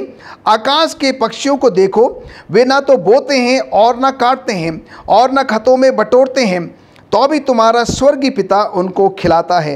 क्या तुम उनसे अधिक मूल्य नहीं रखते? तुम में कौन है जो चिंता करके अपनी व्यवस्था में एक घड़ी भी जो है वो बढ़ा सकता है? और इसलिए तुम चिंता क्यों करते हो? जंगली शोषणों पर ध्यान करो कि वे कैसे बढ़ते हैं। वे ना तो परिश्रम करते हैं न काटते हैं, तो भी तुमसे कहता हूँ कि सुलेमान भी अपने सारे वैभव में उनमें से किसी के समान वस्त्र पहने हुए ना था। इसलिए जब परमेश्वर मैदान की घास को जो आज है और कल भाड़ में झोंकी जाएगी ऐसा वस्त्र पहनाता है, तो हे अल्प विश्वासियों, तुमको वो क्यों करना पहनाएगा? इसलिए तुम चिंता करके ये न कहना कि हम क्या खाएंगे या क्या पिएंगे या क्या पहनेंगे, क्योंकि ये अन्य जाति के सब वस्तुओं की खोज में रहते हैं, और तुम्हारा स्वर्गीय पिता जानता है कि तुम्हें ये सब वस्तुओं की ज़रूरत है। जिसका वर्णन हम मत्ती उसके 6वें अध्याय में 25 से लेकर 32वें आयत में पाते हैं। तो यहाँ पर हम देखते हैं कि परमेश्वर मुझे और आपको ये बताना चाहता है कि मुझे और आपको कल की चिंता करने की बिल्कुल भी ज़रूरत नहीं है। अगर हम पहला यूहन्ना उसका 2 अध्याय और उसके 16वें और 17वें पद को देखेंगे, तो यहाँ पर यूहन्ना लिखता है, अभिलाषा और जीविका का घमंड वो पिता की ओर से नहीं परंतु संसार ही की ओर से है। संसार और उसकी अभिलाषाएं दोनों मिटते जाते हैं, पर जो परमेश्वर की इच्छा पर चलता है वो सर्वदा बना रहेगा। तो आज के समय में हम यहाँ पर देखते हैं कि आज संसार जो है घमंड में, अभिलाषा में जो है वो पड़ा हुआ है, और इसलिए परमेश्वर का वचन यूहन्ना के मार्फत जो है मुझे और आपको बताना चाहता है कि जो व्यक्ति क्या करता है, अभिलाषा में पड़ जाता है, सांसारिकता में पड़ जाता है, उसका क्या होगा, नाश होगा। पर जो व्यक्ति परमेश्वर की इच्छा के अनुसार चलता है वो सर्वदा बना रहेगा। तो कहने का तात्पर्य यहाँ पर ये है, हमारी जो शारीरिक स्वतंत्रता है, आज़ादी है, वो सब कुछ जो है परमेश्वर पर निर्भर करती है। कि मुझे और आपको ये सलाह दी जाती है कि हम परमेश्वर के वचनों का अध्ययन करें, और जो मार्गदर्शक परमेश्वर मुझे और आपको अपने पवित्र शास्त्र में देता है उसके अनुसार हम क्या करें, जीवन यापन करें। आइए हम दूसरी आज़ादी के ऊपर चलते हैं। दूसरी आज़ादी जो है वो मानसिक आज़ादी या स्वतंत्रता है। इसके लिए हम देखेंगे यूहन्ना उसका 8वां अध्याय उसके 34वें आयत से लेकर 36वीं आयत तक। यहाँ पर प्रभु यीशु मसीह कहता है, मैं तुमसे सच सच कहता हूँ कि हर एक जो पाप करता है वो पाप का दास है। दास सर्वदा घर में नहीं रहता, पुत्र सर्वदा घर में रहता है। इसलिए यदि पुत्र तुम्हें स्वतंत्र करेगा तो तुम सचमुच स्वतंत्र हो जाओगे। और हम यहाँ पर देखते हैं कि एक जो दास है, जो नौकर है, जिसको कि हम अपने घरों में काम करने के लिए रखते हैं, वो कुछ समय के लिए हमारे साथ रहता है, जब तक कि वो हमारे नियम कायदे कानून का पालन करेगा, वो हमारी आज्ञा का पालन करेगा, तब तक ही वो क्या कर सकता है, हमारे घर में रह सकता है या काम कर सकता है। पर हम देखते हैं कि पुत्र के साथ ऐसा नहीं है। पुत्र अगर हमारी बात मानता है या नहीं मानता है, उसके बावजूद भी क्या करता है, वो हमारे साथ रहता है। क्यों? क्योंकि वो जो है वो हमारा पुत्र है। और इसी प्रकार से हम यहाँ पर देखते हैं कि आज के समय में व्यक्ति जो है वो निरंतर जो है वो पाप में पड़ता चला जा रहा है, पाप का वो गुलाम जो है, पाप का वो दास होता चला जा रहा। और ये पाप, ये गुनाह जो है, ये क्या है, एक बहुत बड़ी मानसिक समस्या है जो कि क्या करती है, बुराइयां लेकर आती है, बुरी आदतें लेकर आती हैं, गंदे विचार लेकर आती हैं, गंदी भावनाएं लेकर आती हैं। और ये सब मिलकर क्या करती हैं, ये हमारे लिए एक मानसिक समस्याएं जो है वो बन जाती है। और बताया जाता है कि अच्छाई को लाने के लिए हमें क्या करना पड़ता है, काम करना पड़ता है, मेहनत करना पड़ता है, परिश्रम करना पड़ता है। पर किसी भी बुराई को लाने के लिए क्या है कि मेहनत नहीं करना पड़ता है। थोड़ी सी लापरवाही के कारण क्या हो सकता है, बुराई जो है, जो पाप है, गुनाह है, वो हमारे जीवन में आ जाता है। और इसलिए हम यहाँ पर देखते हैं कि अपने जीवन में अपने आप को मानसिक रूप से स्वस्थ रखने के लिए मुझे और आपको जो है परमेश्वर के वचन पर भरोसा रखने की ज़रूरत है। अन्यथा जो है हम भय से परिपूर्ण हो जाएंगे, भरपूर हो जाएंगे, हम जो है निरंतर तनावग्रस्त रहेंगे। और इसीलिए इस बात को ध्यान में रखते हुए जो भजनकार है वो इस प्रकार से लिखता है कि परमेश्वर हमारा शरण स्थल और बल है, संकट में अति सहज से मिलने वाला हमारा सहायक है। इस कारण हमको किसी भी बात का भय नहीं, चाहे पृथ्वी पलट जाए और पहाड़ समुद्र में जाकर डाल दिए जाएं, चाहे समुद्र गरजे और फेन उठाए और पहाड़ उसकी बाढ़ से कांप उठे। और हम यहाँ पर देखते हैं कि हमें और आपको डरने की, घबराने की ज़रूरत नहीं है। क्यों? क्योंकि परमेश्वर जो है हमारी ढाल है, हमारा मददगार है, हमारा सहायताकार है। और यही बात जो है वो भजनकार राजा दाऊद जो है वो लिखता है। हमें और आपको अपनी मानसिक स्वतंत्रता, अपनी आज़ादी को कायम रखने के लिए, बनाए रखने के लिए जो है हमें उस पर काम करने की जो है वो ज़रूरत है। तभी हमें मानसिक स्वतंत्रता मिलेगी, मानसिक स्वच्छंदता मिलेगी, मानसिक शांति मिलेगी, मानसिक स्थिरता जो है वो मिलेगी। और हम यहाँ पर जानते हैं कि ये जो अनंत शांति है, जो कि शांति का राजकुमार, जो कि हमारा प्रभु यीशु मसीह है, उसी के द्वारा मुझे और आपको जो है वो मिल सकती है, जो कि हम जो मनुष्य है उसके समझ से बिल्कुल भी क्या है, हम परे हैं। और इसलिए भाइयों, बहनों, बुजुर्गों, अजीज़ों, मुझे और आपको जो है परमेश्वर पर निर्भर होने की जो है वो ज़रूरत है। हम जो है तीसरे हिस्से में आते हैं और जिसका विषय है आत्मिक स्वतंत्रता, आत्मिक आज़ादी। और हम यहाँ पर देखते हैं कि मनुष्य की जो सबसे बड़ी बीमारी है वो क्या है, पाप है। और अगर हम शुरुआत में जाए तो हम देखते हैं कि पाप की परिभाषा क्या है। पाप की परिभाषा है आज्ञा का ना मानना, आज्ञा का तोड़ना, आज्ञा का उल्लंघन करना। परमेश्वर ने आदम और हवा से कहा था कि तुम उस पेड़ के फल को ना खाना, पर हम यहाँ पर देखते हैं कि आदम ने और हवा ने क्या किया, उस पेड़ के फल को खा लिया। उन्होंने परमेश्वर की आज्ञा का उल्लंघन किया, परमेश्वर का कहना जो है वो नहीं माना। और इसीलिए हम देखते हैं कि पाप इस जगत में आया और पाप के कारण जो है प्रभु यीशु मसीह को अपने आप को उस क्रूस पर क्या करना पड़ा, बलिदान करना। तो कहने का तात्पर्य यहाँ पर ये है, जो पाप जो है एक बहुत बड़ी बीमारी है। और ये पाप क्या करता है, हमारे जीवन में शोक लेकर आता है, हमारे जीवन में अलगाव लेकर आता है, हमारे जीवन में खालीपन लेकर आता है, हमारे जीवन में जो है वो सूनापन लेकर आता है। और कई बार इसके कारण से हम जो है अपने आप से, अपने परिवार से, अपने कलीसिया से, अपने समाज से जो है वो बिल्कुल भी क्या हो जाते हैं, अलग हो जाते हैं। और लोग हमें जो है बिल्कुल भी पसंद नहीं करते हैं। और शैतान जो है हमारी कमजोरियों को जानता है कि हमारे अंदर में कौन सी कमजोरियां हैं जिसके द्वारा जो है वो हमें क्या कर सकता है, पाप में गिरा सकता है। आज के समय में हम देखते हैं कि टीवी के माध्यम से जो है, जो विज्ञापन हम टीवी में देखते हैं, और उसके द्वारा शैतान क्या करता है, हमें और आपको अपने तरफ जो है वो आकर्षित करता है। चाहे वो सिगरेट का विज्ञापन हो, चाहे वो शराब का हो, चाहे किसी और भी ऐसी गलत आदतों का हो, गलत बातों का क्यों विज्ञापन क्यों ना हो, जो हमें क्या करता है, अपने तरफ आकर्षित करता है। उसको इतना ज़्यादा लुभावना जो है,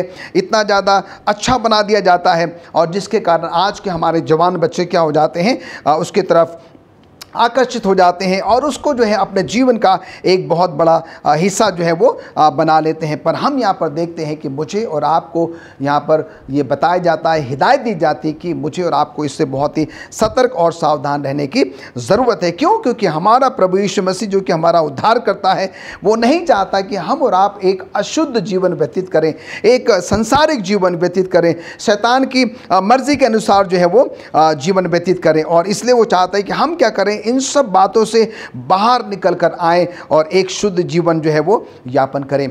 हम यहाँ पर देखते हैं कि रोमियो 8 उसके पहले पद में लिखता है, सो अब जो मसीह यीशु में है उन पर दंड की आज्ञा नहीं, क्योंकि वे शरीर के अनुसार नहीं वरन आत्मा के अनुसार चलते हैं। तो कहने का तात्पर्य यहाँ पर ये, अगर मान लीजिए कि मैंने कोई गुनाह किया, मैंने कोई पाप किया है, और जब मैं अपने पापों को, गुनाहों को मान लेता हूँ, पश्चाताप कर लेता हूँ, मुझे उस पाप को, उस गुनाह को जो है वो छोड़ना होगा। अगर मैं उस पाप को, गुनाह को जो है वो नहीं छोड़ता हूँ और निरंतर मैं उस पाप को, उस गुनाह को करता चला जाता हूँ, इसका मतलब ये कि मैं जो है परमेश्वर के उस पवित्र आत्मा की धीमी आवाज़ को अनसुना कर रहा हूँ, उसको मैं नज़रअंदाज कर रहा हूँ। और हम सब ने इस बात को अनुभव किया, जब कभी भी हम कोई भी काम करने जाते हैं, दो ऐसी आवाज़ें हमारे कानों में आती हैं। एक तो पवित्र आत्मा की ओर की आवाज़ होती है और एक जो है वो शैतान की तरफ की जो है वो आवाज़ होती है। पवित्र आत्मा की आवाज़ हमें निरंतर इस बात से कायल करती है कि ये काम जो है वो गलत है और इस गलत काम को हमें नहीं करना चाहिए। और उसके साथ ही साथ हम देखते हैं कि जो शैतान की जो आवाज़ है वो निरंतर हमें उकसाती है, निरंतर हमें बहलाने की, फुसलाने की कोशिश करती है और वो कहती है कि नहीं, इसमें बहुत ही आनंद आएगा, बहुत ही मज़ा है और कोई नहीं देख रहा है और तुम क्या करो, इस काम को जो है वो करते चले जाओ। और हम जो है शैतान के उस आवाज़ को सुन लेते हैं और वो गुनाह, वो पाप में जो है वो हम पड़ जाते हैं। और हम यहाँ पर देखते हैं कि उसका जो प्रतिफल होता है वो इतना भयंकर होता है जिसकी कि हम कल्पना नहीं कर सकते। जब हम किसी पाप की शुरुआत करते हैं तो हम देखते हैं कि ये पाप जो है एक बहुत बड़े मात्रा में जो है वो हमारे सामने नहीं आता है। पाप की शुरुआत हमेशा जो है वो एक छोटे स्तर से जो है वो होती है। कोई भी व्यक्ति क्या करता है कि पहली बार जब वो चोरी करता है, और हम यहाँ पर देखते हैं कि उस समय शायद उसको डर लगता हो, भय लगता हो कि भाई क्या मैं चोरी कर पाऊँगा या नहीं कर पाऊँगा। और जब पहली बार वो सफल हो जाता है और उसके बाद फिर क्या होता है कि धीरे धीरे फिर वो दोबारा करता है, पर तीसरी बार करता है, चौथी बार करता है, और इस प्रकार से करते करते जो है वो अभ्यस्त हो जाता है और फिर उसको जो है वो चोरी नहीं लगती है। और इसी प्रकार से कोई भी गुनाह को हम ले सकते हैं। जब कोई भी व्यक्ति पहली बार उस गुनाह को करता है उसको थोड़ा सा भय लगता है, पर धीरे धीरे अगर उसी गुनाह को वो बार बार दोहराता है तो फिर उसको वो गुनाह, वो पाप जो है गुनाह नहीं लगता, पाप जो है वो नहीं लगता, क्योंकि वो इतना अभ्यस्त हो जाता है। और हम यहाँ पर देखते हैं कि वही पाप, वही गुनाह जो है उसको एक बहुत बड़ी समस्या में जो है वो डाल देता है। और इसीलिए जो अभी हमने यहाँ पर पढ़ा है कि रोमियो 8:1 में लिखता है, सो अब जो मसीह यीशु में है उस पर दंड की आज्ञा नहीं है। अगर मैं गुनाह करता हूँ, मैं पश्चाताप करता हूँ, मैं तौबा करता हूँ, उससे अपने आप को मैं फेर लेता हूँ और एक मसीह जीवन यापन करता हूँ, तो तब मेरे लिए फिर दंड की आज्ञा नहीं होती है। क्योंकि वे शरीर के अनुसार नहीं परंतु आत्मा के अनुसार वो चलते हैं। उसने अपना पुराना जीवन जो है वो त्याग दिया, समर्पित कर दिया, छोड़ दिया। अब एक नए सिरे से वो क्या कर रहा है, अपनी ज़िंदगी की जो है वो शुरुआत करता है। उसी बात को ध्यान में रखते हुए हम देखते हैं कि दूसरा कुरिन्थियों उसका 5वां अध्याय और उसके 17वें पद में लिखता है, सो यदि कोई मसीह में है तो वो नई सृष्टि है।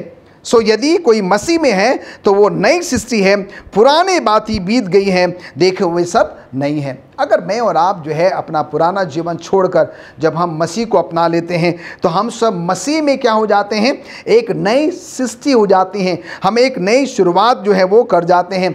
और यहाँ पर देखते हैं कि संत पौलुस कहता है कि फिर पुरानी बातें बीत जाती हैं।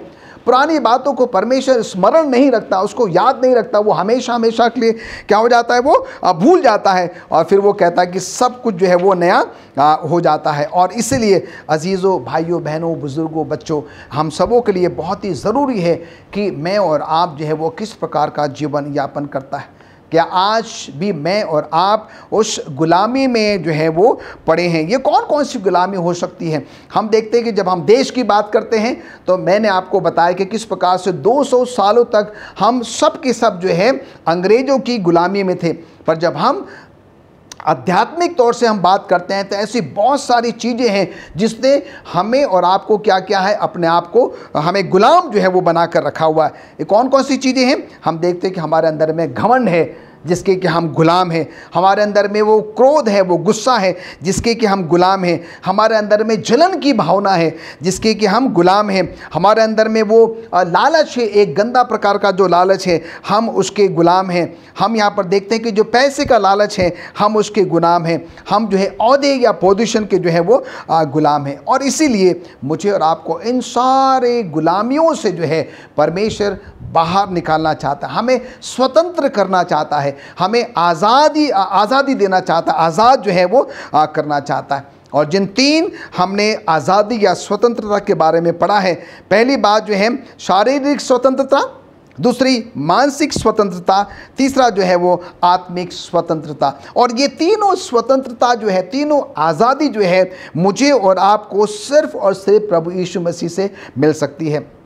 आज के संदेश का जो निष्कर्ष है वो ये है कि आज हमारे जीवन में सबसे प्रमुख आवश्यकता ये है कि हम प्रभु यीशु मसीह को जो है अपने जीवन को पूर्णता से क्या करें, समर्पित करें, उसको जो है वो सौंप दे। और जब हम ऐसा करेंगे तो हम पाप की दासवता से, हम पाप की गुलामी से क्या हो सकते हैं, पूरी तरीके से जो है वो स्वतंत्र हो सकते हैं। और ये कैसे संभव होगा? सिर्फ और सिर्फ जो है वो प्रभु यीशु मसीह के द्वारा ही संभव हो सकता है। परमेश्वर का सिर्फ एक ही लक्ष्य, एक ही ध्येय है हम सबों के लिए, और वो ये है कि वो हम सबों को इस पाप से आज़ाद करना चाहता है, स्वतंत्र करना चाहता है। आप कल्पना करें कि कैसे परमेश्वर ने अपने उस एकलौते पुत्र प्रभु यीशु मसीह को जो है मेरे और आपके पापों के लिए, गुनाहों के लिए जो है उस क्रूस पर जो है वो बलिदान कर दिया। और उसका एक ही कारण था अजीज़ों, क्योंकि परमेश्वर का वो अगापे प्रेम, वो अतुल्य प्रेम जिसकी कोई सीमा नहीं है, उसने हमें उस अतुल्य प्रेम से क्या किया, प्रेम किया। और इसलिए तो उसने अपना एकलौता बेटा यीशु मसीह मेरे और आपके लिए बलिदान कर दिया। क्यों? क्योंकि वो नहीं चाहता था कि हम और आप उसी पाप में, उसी गुनाह में, उसी दलदल में जो है वो पड़े रहें। पर अब सवाल ये उठता है, ये कैसे संभव होगा? मैं और आप इस पर कैसे जो है हम आज़ादी प्राप्त कर सकेंगे, स्वतंत्रता जो है वो प्राप्त कर सकेंगे?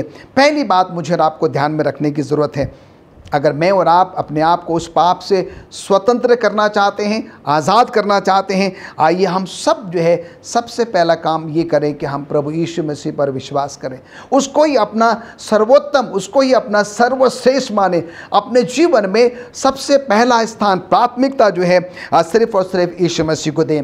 उसके बाद, क्योंकि हम सब ने पाप किया है, हम सब गुनहगार हैं, क्षण प्रतिक्षण जो है हम पाप करते हैं, गुनाह करते हैं। और जब तक हम इस दुनिया में रहेंगे हम इस पाप जो है वो करते चले जाएंगे। पर प्रभु यीशु मसीह की दया, प्रभु यीशु मसीह का जो अनुग्रह है वो निरंतर हमारे आपके साथ रहता है। जब हम सच्चे मन से प्रभु यीशु मसीह के पास जाते हैं, अपने पापों से, गुनाहों से, खताओं से जो है वो माफ़ी मांगते हैं, हमारा प्रभु यीशु मसीह हमेशा हमारे पापों को, गुनाहों को माफ़ करने के लिए जो है वो तैयार है। सिर्फ वो हमसे ये कहता है कि तुम जैसे भी हो तुम मेरे पास आओ, मैं तुम्हें स्वीकार करने के लिए तैयार हूँ। और उसके साथ ही साथ वो हमसे ये भी आशा करता है कि हम निरंतर जो है वो पाप में पड़े ना रहें।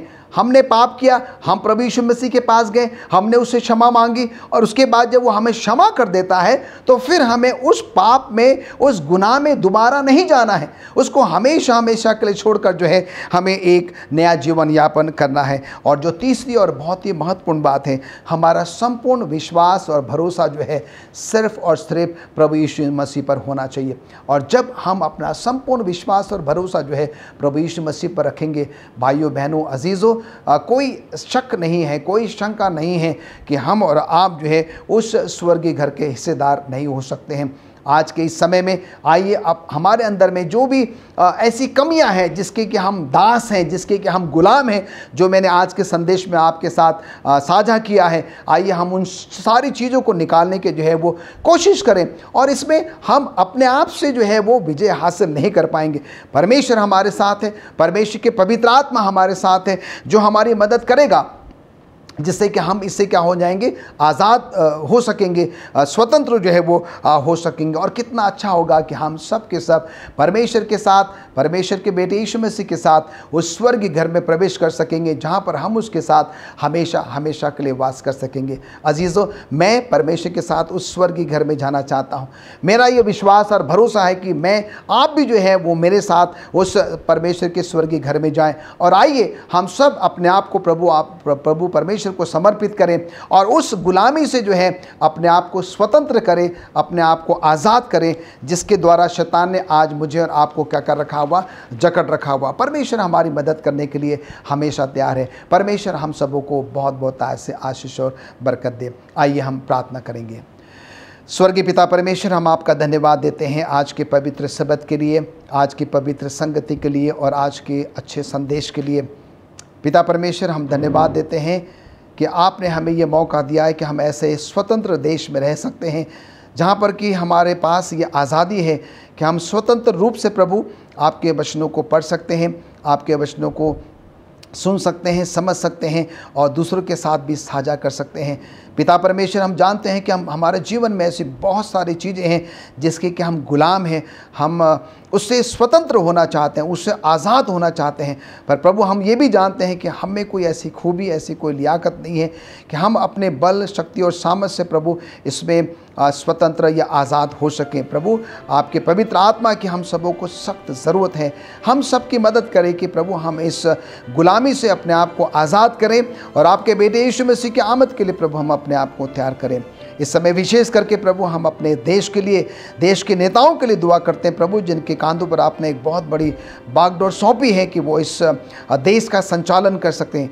अपनी पवित्र आत्मा के द्वारा प्रभु आप उनको गाइड करें, जिससे कि सचमुच में वो देश का एक सही तरीके से संचालन कर सकें। स्वर्गीय पिता परमेश्वर, एक बार फिर हम आपका धन्यवाद देते हैं आज के पवित्र शब्द के लिए, आज की पवित्र संगति के लिए और आज के अच्छे संदेश के लिए प्रभु, जिसके द्वारा आपने हमारी कमजोरी को उजागर किया है कि जिस कमियों के कारण प्रभु हम गुलाम हैं। और आज के संदेश के माध्यम से प्रभु उन सब बातों को हम अपने जीवन में से निकालना चाहते हैं। हम स्वतंत्र होना चाहते हैं, आज़ाद होना चाहते हैं प्रभु। और हम जानते हैं कि हमें कोई शक्ति, कोई ताकत ऐसे नहीं है कि हम अपने आप से उस पर विजय हासिल कर सकें। प्रभु, अपने पवित्र आत्मा के द्वारा हमारी मदद करें।